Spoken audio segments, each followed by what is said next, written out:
A busy time, as it always is, in the scope of work that we undertake on behalf of Council. I won't propose going through those in great detail, and I'm conscious that we've had a number of workshops and sessions with councillors recently. So, but what I will highlight, and we'll show you a brief video, is the growth of the visitor economy. There has been a considerable amount of commentary in the last few months about the work that we do to attract visitors to Auckland and how effective that is at filling hotel beds and the work that we do in growing the visitor economy. The video I'm going to show you was produced by Travel Leaders Group. They are the largest travel agency network in the world. They're US based. And they recently decided, at the invitation of ourselves and Tourism New Zealand, to have their incentive, their annual incentive visit for their best travel agents in New Zealand, but particularly headquartered in Auckland. And they produced this video for their network talking about their experience here, and I thought you might find it interesting.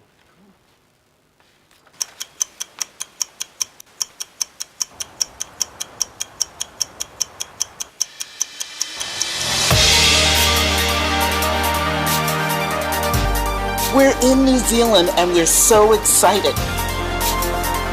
Welcome to the Travel Leaders International Summit. It was amazing, so moving, the customs and what they did and the colors and everything. It was just fabulous.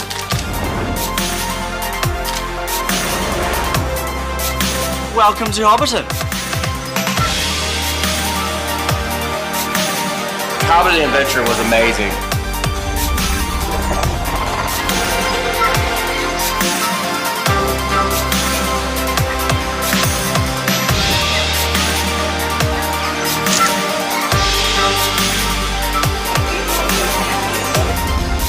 Is all yours this afternoon.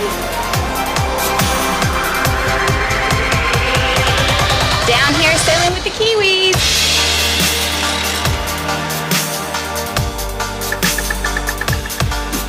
Good afternoon, ladies and gentlemen. Welcome to SPQR.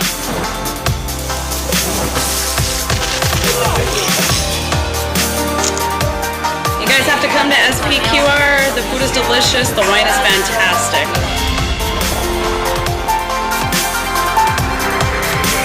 How many first-timers to New Zealand?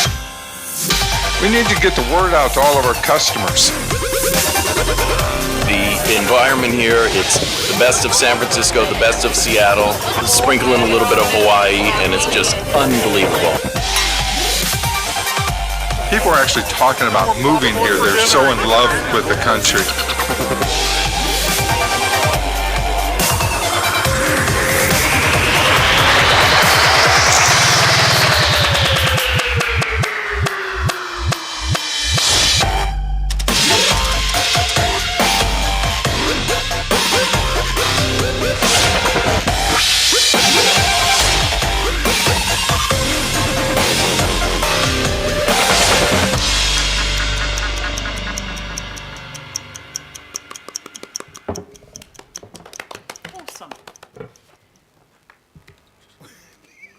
Interesting perspective that they have on New Zealand, and we expect that to continue to drive the significant growth that we're seeing in visitation from the United States. Moving on to our financial overview. At the end of March, AT's funding from Council is slightly lower than forecast. That's due to lower World Masters Games funding requirements than originally planned. And that is partly due to the external revenue being higher than was originally forecast, and that's as a result of the registration revenues. And obviously World Masters Games has been an outstanding success, and we look forward to reporting in more detail about the scale of that success with the Q4 report. Overall, year to date, the whole of program revenue is higher than forecast. For World Masters Games, and operational expenditure across AT is slightly lower than forecast. This positive variance is due to a timing underspend in the Grid AKL program, as well as some other programs that are running slightly behind, but we expect to catch up by the end of the financial year. Capital expenditure relates mainly to the fit-out costs for the 3 buildings that form part of Grid AKL. This spend is lower than forecast due to work on 12 Madden Street and Mason Brothers being slightly behind schedule. However, this work has no impact on the scheduled opening of both buildings. If we look at our risks and issues section, you'll see staff turnover is slightly higher than we've experienced in the past, and as I mentioned at our workshop last week, we believe some of that's due to the uncertainty about ATED's future funding model that's been playing out in the news media, which has been most unfortunate. The second area is around Grid Auckland and the 2 new buildings that are coming online later this year. I'm pleased to report that as of yesterday, we signed our first lease with a major corporate tenant that will be taking a floor of the 5A building, and there is considerable other interest, and there'll be an announcement next week about the operator who will be managing that facility on our behalf. In terms of the latest activity, a number of these, as we're well into the quarter, a number of these activities are well underway. I will highlight the work we're continuing to do around youth unemployment, and particularly around the Build Auckland campaign and the recent Job Fest held in Manukau. Some great feedback from the participants of the Job Fest. Great to see a number of them directly getting jobs as a result of that activity.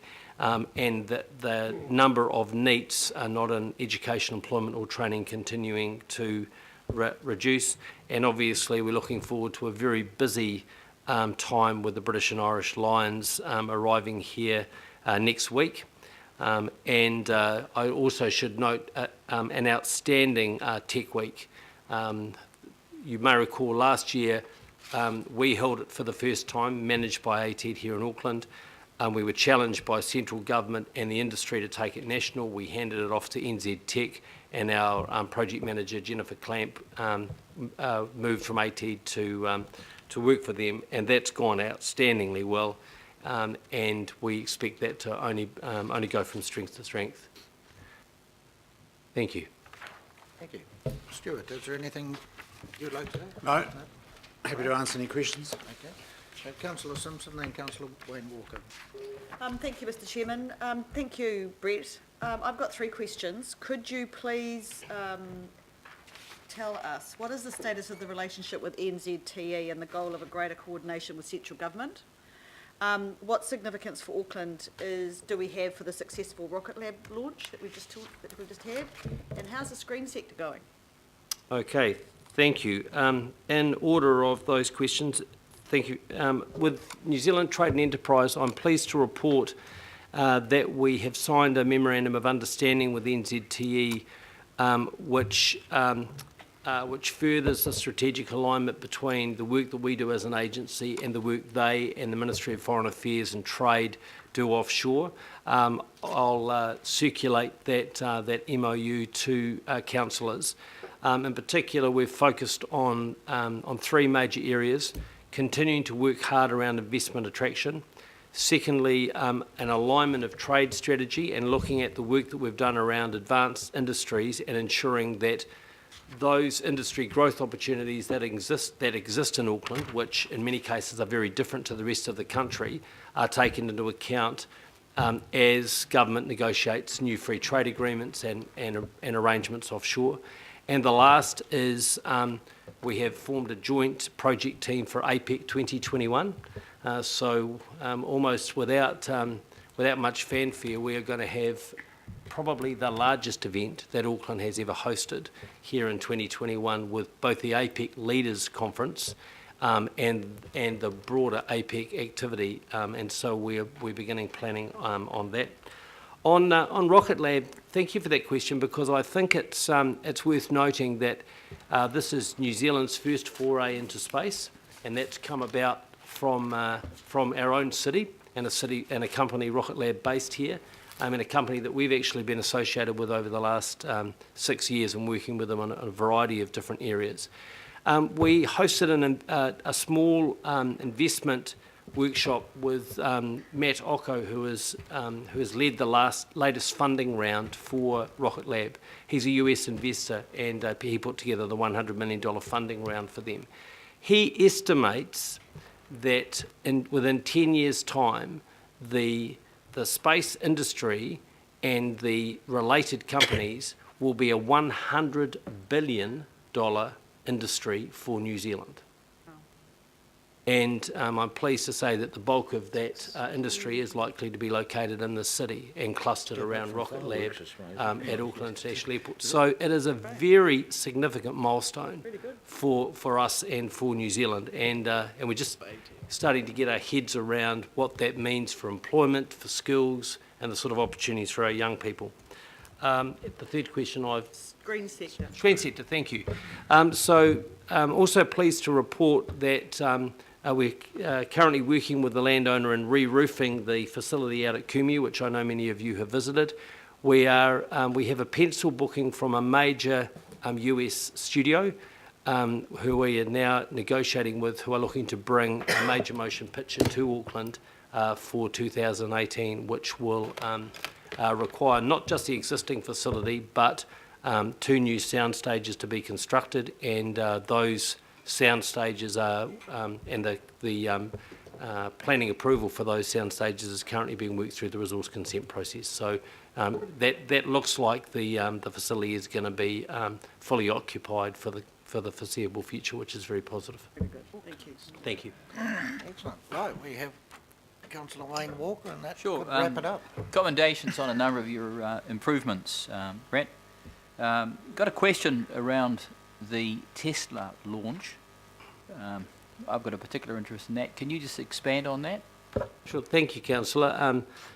Councillors will have noted from our report that Tesla have now established a base in Auckland.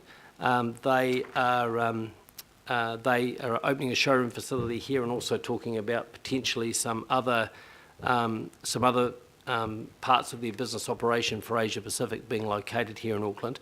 And part of the reason why they are looking at the second part of that is because we actually created quite a joined up approach for them for their launch, which involved ourselves, the Ports of Auckland, Auckland Transport, and others. They're also very interested in engaging with Auckland around driverless cars.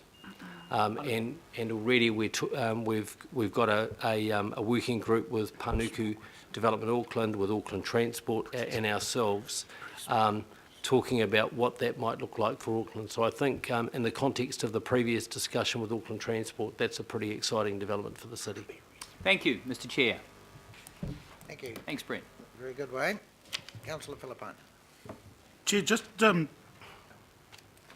Brett, just looking at the GDP, and you've got that comment in here of that you brought in as a result of 80 or 339 million, and the target was 56.7. So I mean, for me, it sort of says to me, well, you know, you guys were way off the target. So my question is, has that target now been reassessed for the next quarter? Because, man, 339 million, that's amazing. And you know, but, you know, you don't really want to set targets that then you end up coming back to us and saying, oh, guess what happened? So, you know, I just want to get some comments around that. And thank you, Chair. And I only got that question. Thank you. Thank you, Councillor. I think we're certainly reassessing the targets, and I think when we come into the long-term planning cycle later this year, I think that'll be an interesting discussion. One of the other videos I was going to show you today, but I'll show you at the Q4 report, really highlights just the interest globally in investing in the Auckland and New Zealand economy. And I think people have discovered our innovation capability. You look at that investment I referred to with Rocket Lab. I might ask Stuart if he'd just like to comment about, you know, the university themselves have been engaged in some investment activity, and just the international interest in investing in the city and our R&D capability, and most of that investment is in that space. Stuart? Cool. Yeah, I think there's, there is huge interest in investing in R&D activity in Auckland, partly because of the range of research capabilities that exist in the city, and partly because of the lifestyle and a lot of the creative people that you would want be engaged in the R&D business like the thought of living here. So we're seeing very strong connections between the Auckland R&D institutions and what's going overseas. I mean, for example, the University of Auckland has just opened a research centre in Hangzhou province in China, and that's a reflection of the fact that the level of interest in what's going on here is really growing very rapidly, and we have to capture those opportunities. And I think Rocket Lab is a very good example of new technologies that this city can play a major part in. They're not big volume stuff, you know, it's not exporting milk, it's exporting brains and capability, and we are building around even the Rocket Lab technology a whole lot of other technologies that I think will be of benefit to the city. So it's a very exciting time for the city to be in those more fundamental kind of sciences that create those new industries. Cool. Congratulations too, by the way. Yeah, you've done a great Just an job. advance on fireworks. Yeah. So you respond? Thank you, Mr Chair. I just wanted to add to Brett's response to Councillor Simpson's question about NZTE and acknowledge the work that, Brett, that you and your team have been doing. One of the things that you may not be aware of is that the last two investor activities we've undertaken in London and also in Asia 3 weeks ago, we also reached out, thankfully, with ATED's help to NZTE in both London and Tokyo with very, very good benefit. And to echo both Brett's points and those of Stuart's, there is a lot of interest in investing in New Zealand and in particularly Auckland. It is not just through our bonds and our securities, but it is also, there is opportunity for us to explore how we secure some more direct investment into infrastructure. Cool. Right, excellent. Thank you, gentlemen. And thank you, Well done, Brett. Yeah, Joy as well. Thank you. I should have said guys. As a neutral. Thank you. Right, Panuku, Richard, Roger and Carl.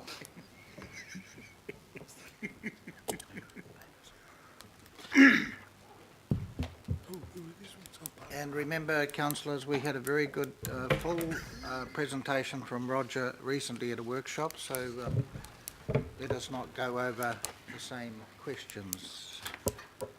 Well, Chair, I'm very conscious of the time, and I don't think there's need for me to make any opening remarks. I will note, though, that we now have a Deputy Chair, Dr Susan Mackin, that is covered in the report.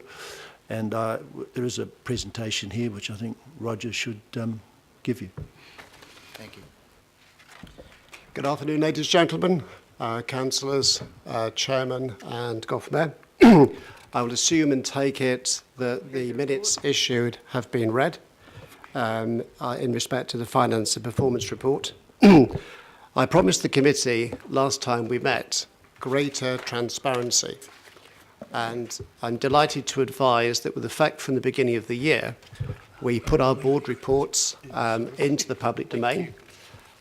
We have invited board members to each and every one of our board reports, and we've had a reasonably good attendance. We've had public agenda at the last 3 board meetings, and we will have no doubt the same again next week. So that's the step change that I promised you. The second change, which I promised, was about delivering at scale and pace, and in particular, moving away from just sheer planning to planning and delivery.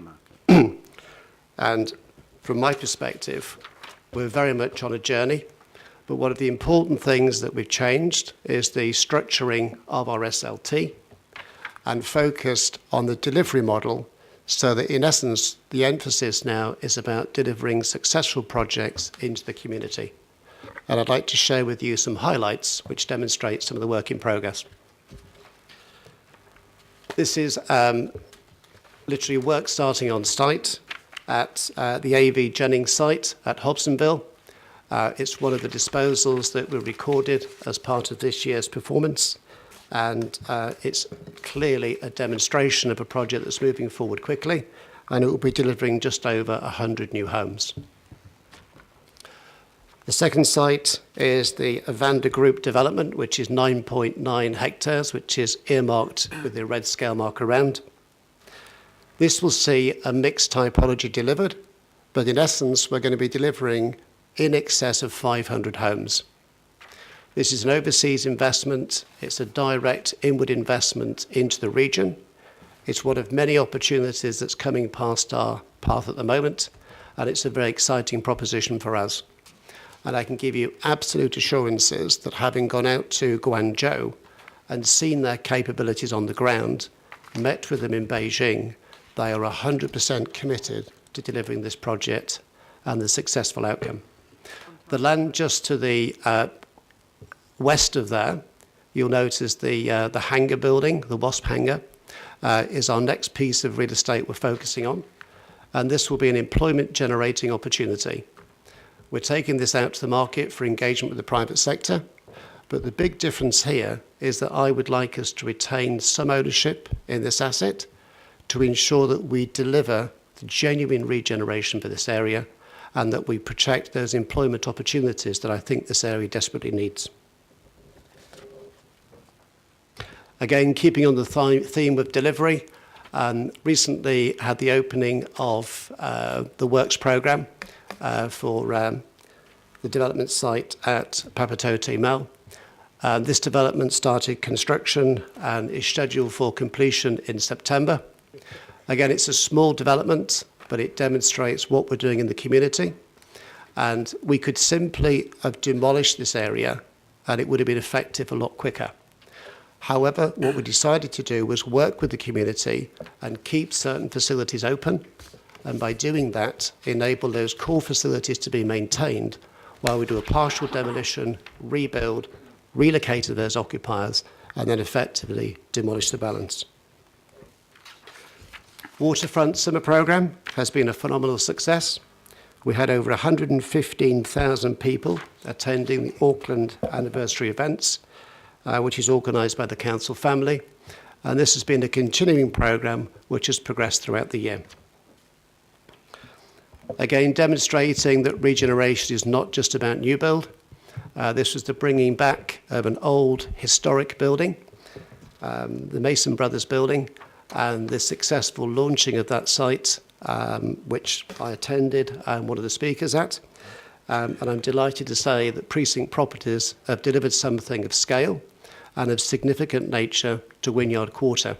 The big difference here is that we've been very influential in the quality of the built environment and supporting the external infrastructure so that we deliver something of interest to the community.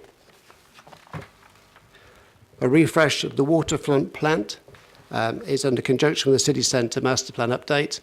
And again, we've got a lot of development pathways moving forward here, including residential and commercial development, development of public space areas, and public transport integration. It's fundamental from our perspective that we deliver outcomes to the community. And as part of that journey, we obviously have to work very closely with the private sector in order to deliver successful outcomes. The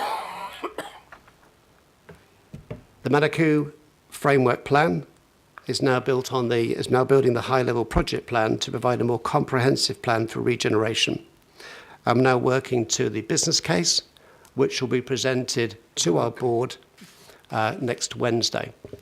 Once the business case has been approved, we will then move forward in terms of how this opportunity is going to get delivered.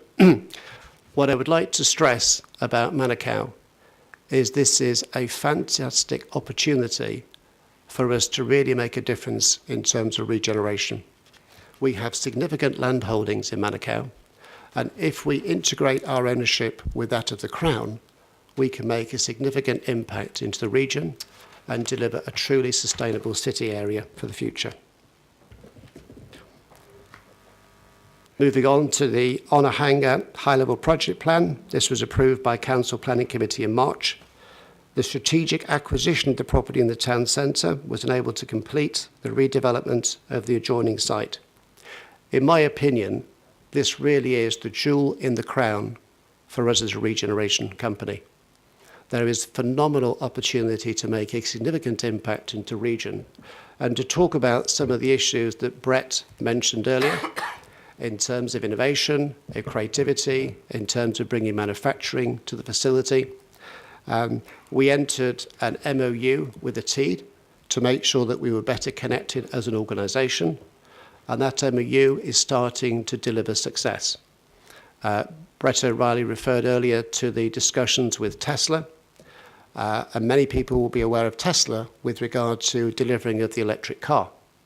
What you may not be aware is they're working on a whole host of other projects, and we're keen to engage with them either within Onehunga or within Manukau for looking at a potential research and development facility. They have a product which actually is a roofing tile product, which would create a full photovoltaic cell for residential properties as we move forward. And that's quite innovative. Equally, you heard Brett talk about the rocket industry. And I think, again, if we think about the land holdings we have in Manukau and Onehunga, therein lies a fantastic opportunity to join together and to deliver success. Moving on to Henderson, the high-level project plan was approved by the planning committee, and obviously we're looking to make this very much an eco precinct. Expressions of interest are being harvested at the moment from the private sector in terms of how we can work together to deliver some of the surplus sites that we have in ownership. Again, we face challenges around construction costs, and that's something that we need to deal with as we move forward. On the housing for older people, our joint venture between Council and the Selwyn Foundation is progressing well, and the new housing fund has been set up. We've submitted a resource consent to begin the first development of the HVOC portfolio at Wiltshire Village in Henderson. Moving on, the campground has reopened in February, and that's following a complete redevelopment of the offices, the kitchen space, the shower, the toilet blocks, and the laundry area. This may be a small project, but from a community perspective, it's equally important to any of the others. Moving on to some of the financials. Disposals targets progressing well through the quarter. Today, we've achieved 92.8 million of disposals. Wow. Against our target of 60 million. Well done. And in quarter 3, we are tracking behind the CapEx budget, and this is likely to continue. And the reason for that, the Wynyard Quarter project on Madam and Pakenham Street is 2.9 million behind on budget, and this is due to some of the challenges we've had with Auckland Transport in terms of construction within that particular quarter, and these are now being addressed. The second issue is around the West Haven Marina Village project, where 4.6 million is being deferred, and this is due to market issues in respect of pre-leasing. Without those leasing commitments, we're not going to go forward and spend those capital account receipts. And lastly, the Palm Mooring redevelopment at West Haven, you will note there's a 5.2 million deferment, and this is due to the resource consent issues. And we hope to have those addressed. We are presenting an updated version of that to the board next Wednesday. In terms of our other opportunities, we're progressing at pace and momentum in key areas of Manukau, Onehunga, Takapuna, Henderson and Northcote. And I would also like to advise with respect to Tamaki regeneration. We're working very closely with TRC in terms of the Panmure regeneration opportunity. And I'm delighted to advise that after several months of negotiation, we've got the first site released out of AT. I'll leave it at that. It's a great step forward. We are on a journey, but there's obviously a long way to go in terms of how we engage successfully. What I will say on the AT issue is that we've had numerous meetings with AT, and we've set up an SLT meeting to SLT to start to discuss the principles of some of these surplus opportunities and to see how we can work much closely together for the benefit of the wider Auckland community. Other areas include opportunities of collaboration with central government, in particularly HNZC, on the high-level Manawhenua interest. The slowing market conditions are obviously enabling us to make more strategic acquisitions, But one of the things we have to be aware of is we are seeing a downturn in resale housing prices. In Hobsonville alone, we've seen a 5% reduction in new homes in the region, and that's ultimately going to have its impact across the community. I'm delighted to see that the LTP 2018 to 2028 note has been changed. In your hard copies, it actually said 2018 to 2018, for which I apologise.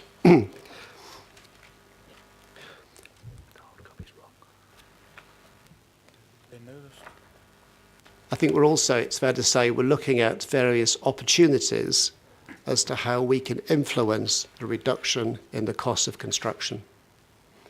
And at the moment, there are a number of initiatives that we're progressing, which I hope will lead to a substantial reduction in construction pricing. Good. And a way that we can start to achieve these projects and deliver a better scale and pace. Well done. Thank you. Just a question which you know has been followed up about opportunities in PPP partnerships and smaller developments. And so an example that I asked Sue to pursue with you people, which was the Voss building down in the Wynyard Quarter, which, you know, when Waterfront Auckland came to us, I don't know, 4 years ago, it was asking us just to basically underwrite the development there because there were a lot of very interested wealthy people who own boats that were made in that. And then within a couple of years it came back that we were asked to basically contribute $2 million. And then it sort of moved on that we, meaning Panuku, is going to do the whole project. Now, can you just talk us through how that evolved to effectively the council maybe having to do the whole development as compared to, and my understanding from another sources, the people that offered to contribute and do the whole thing but just wanted to underwrite haven't even been asked to contribute? Right, the situation with the Voss building at the moment is that we are dealing with a heritage building which is heavily contaminated. We have asbestos on the roof. We have asbestos panels on the side of the building. We have decontamination and rusting of the portal frame. And clearly what we gave a commitment to is to try and retain the essence of that building, which is what we confirmed at the launch, the book launch that took place towards the end of last year. What we've looked at is a two-stage process. Stage one, in terms of being able to retain the fabric of that building. And in order to do that, we are looking at an option to oversail the building with a portal frame, remove all the asbestos, and start to put it back into use as a building boat facility in the short term, whilst in the medium term, we're progressing a number of private sector proposals, which will take some time to progress through planning, resource consent, and ultimately we see it being a private sector driven opportunity. Excellent, excellent. Thanks very much, Mr. Chair. Just interested, Roger, in the initiatives you talked about to reduce construction costs. Can you elaborate on those, please? Yes, I mean, I've spent some time over the last 3 weeks going out to Guangzhou and also to Beijing for 3 days, and I've just come back from a trip to Shanghai where we were promoting inward investment into Auckland. It's been an incredibly successful trip. We've had commitments for inward investment over the next 10 years approaching almost $1 billion, and from organisations through a raft of different opportunities, but the primary focus is about setting up a construction facility here in Auckland with the opportunity to deliver residential accommodation at scale and pace.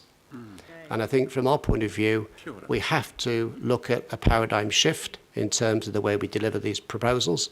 And I think that's an opportunity we can engage with, but there's a lot more work to do.